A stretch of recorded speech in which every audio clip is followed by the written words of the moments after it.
I turn to you with the question we really ask at the top. I want your opinion on this, is whether the market is overvalued, in a danger zone, or not. Well, I think it depends on tech.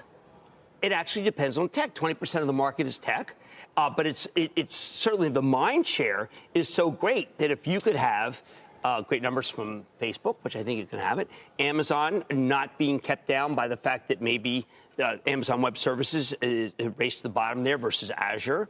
Obviously, Netflix I didn't think was that bad. I think Alphabet could be good. I believe that Apple might be a real growth story. So if those happen, I think it's going to take up a lot of the worry.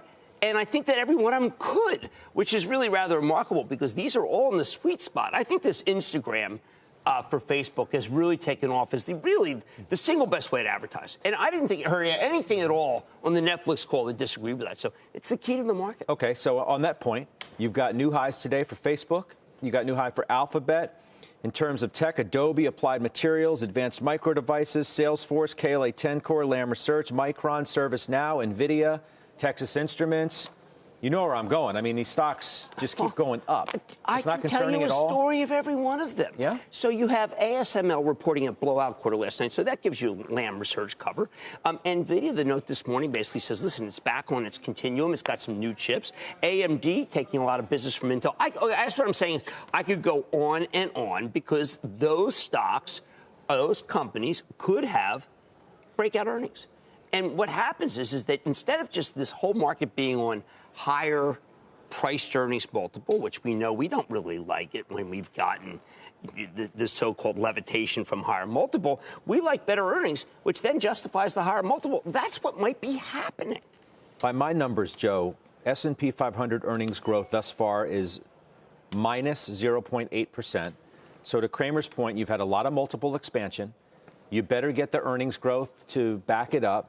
Yet you've got people like Jim Gorman out in Davos. Hard to fight the stock market. Jamie Dimon out in Davos. Market's in a Goldilocks place. Yesterday, you got Jonathan Golub on the network a lot, raising his price target on the S&P to 3,600. They say there's more upside than you think. You know, bullish, bullish, bullish, bullish. And maybe it's justified. Maybe that's just fine. Jim says that you can make a story for the stocks that continue to go up. Can you make a credible story for the market that continues to go up? Yes, if you are focused on growth, and I highlighted that yesterday, and there's a distinction between growth and value, and a lot of the story is underneath the surface. Look at where the yield is trading right now for a 10-year. It's 176 again. What does that tell you? It's telling you the world is going to search for growth. Look at the price of oil. 7-week low for the price of oil. Again, what's the signal for that? So I think it's growth. I agree with Jim. I think it is about technology. I've said that ad nauseum.